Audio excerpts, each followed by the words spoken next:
What do you remember about Celoron Park? Oh, I worked there for 4 years in the bingo joint. Bingo.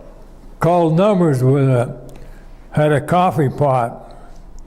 I had check, the little round checks. I had the numbers written on them. I'd reach in there and get one out and call it, move one down.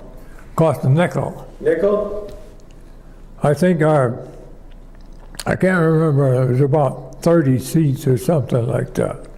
$1.50, between less than $2 every game. What about the baseball park? Do you remember much about the baseball park? I loved it. We only lived a block away from it. I used to go up in my attic at our house and watch the Jamestown Spiders. I could see half of the field. Right. What do you remember about any of the players of the Spiders?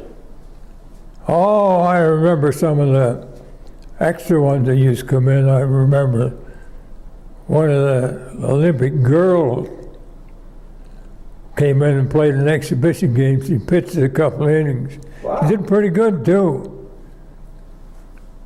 And I remember Swat Erickson and Hugh Beatty and Joe Nagel and a few of those fellas. Some I've forgotten. Yeah. But I used to get down there about every Sunday, stand outside of the fence and catch a foul ball, take it and give it back to the attendant and go and watch the ball game.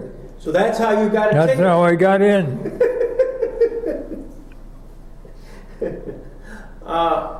Do you remember any specifics when Hugh Beatty pitched? Was there a bigger crowd? How big was the crowd? How big was the crowd? Oh, I have no idea how many more. I know they had 2 sets of bleachers. They had a wooden grandstand. And then there was a row of bleachers extended out from each side, first base and third base. And they were usually pretty full on a Sunday afternoon. Of course, there was different in those days. There wasn't that much to do on Sunday. Yeah. People would go to the ball game. As I recall, right field was the lake. Yes. And then center field was also was a long ways away. Right. And left field would have been kind of where the Ellicott Shores apartments are? Yes, that's left field. Yeah. In fact, I refer to that to this day as left field. Do you ever remember anybody ever hitting a ball into the lake? Not that I saw. I remember they hit one into the lake. Somebody did, but I don't remember the details of it. I used to get down there before the game started when it was batting practice. First foul ball come over, of course, there was always a mad rush for the ball. We didn't take the ball and keep it. We gave it and give it to the gate tender there, and then went on in and watched the ball game without paying. That's how you did things during the Depression. Do you remember ever meeting Billy Webb, the Spider Webb?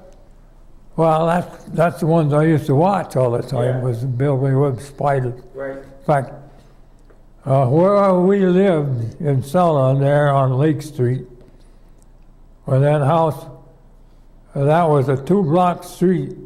The 1 block at the end of the street run right into Billy Webb's porch. Ah. And we were just halfway on that block, so I was a neighbor to Billy Webb. Although he never knew me, because I was just a 7, 8-year-old kid then. Of course, they were mixed up in the bowling alley downtown. And Dick Illig, he lived at Webb's house. Was he the manager in the bowling alley or something? I don't know Yes, what sir. setup was. And he lived where? He lived on Conewango Avenue in the Webb's house.